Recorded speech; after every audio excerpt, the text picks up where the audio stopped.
За бид нар бас дараагийнхаа бэрэн дээр хүрэлцэн ирээд байна. За энэ Жура компанитай хамтарч ажилладаг.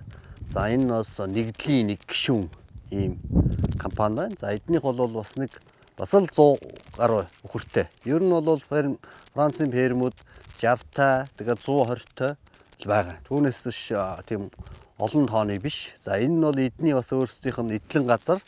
За бас тэжээлүүдтэй нь бол шууд холбоотой. За одоо та бүхэн ингээ харж байгаа бах. Энд ингээд Францын энэ фермийн аж ахуйн эдлэн газар байж байна. Тэгэхээр энд бол нэг 30-40 га газрыг өндөр ургац авах одоо тийм ээ зориулж одоо ингэж талбайгаа одоо тооцож хийсэн байж байна. За энэ бол бас эдний бас үйлчлэгээ үзүүлдэг малын эмч явж байна. За та бүхэн ийшээ харж байна. Ингээд одоо энэ харьяанд бол бараг 60-70 ийм фермийн аж ахуй хөгжүүлж байгаа. Тэгэхээр энэ айл болгон өөр эдлэн газартай. Эдлэн газруудаа тодорхой хэмжээнд хашаалчихсан, бордцсон, сайжруулсан.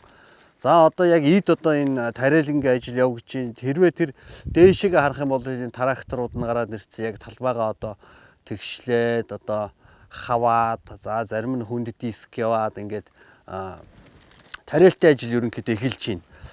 Газар нутаг одоо байгалийн цаг уурынхаа онцлогоос шалтгаалаад Францад бол тариалалт бол ер нь ингээд 3 сар гараад 4 сархэд ер нь жигдрээд ингээд болчих юм. За эрт ургацын ч юм уу эсвэл нэг 90 хоногийн болцтой тариалтуудыг бол 7 сар гэхэд хураагаад дахиж одоо тариалт хийгээд 11 сарын үед хураагаад авчих юм. Хоёр ч одоо ургац авчих юм. Давуу сайхан чанартай. За мэдээж одоо энд бол энэ далайн ойрхон эрэхтэй. За жилд орох хурд хүнсний хэмжээ бол харьцангуй өндөр байдаг.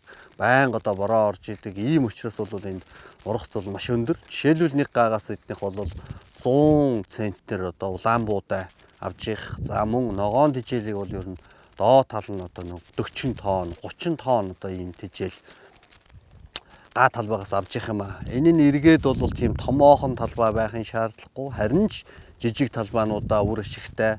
За мөн одоо өндөр ургац авахд нь одоо зориулж арчилж хамгаалж бордож одоо тэмцэж явахынх нь бол гол эхлэл нь одоо болдгийм байна гэж одоо үзэж байна. За ингээд бүгдээрээ фермийн ажилтнаа танилцъя. Мэдээж фермийг одоо дээрээс нь авах, эргэн тойронд нь авах. За энэ ферм одоо ямар онцлогтой одоо ферм байна вэ гэдэг талаар та бүхэнд илүү дэлгэрэнгүй тайлбараа өргөлье. За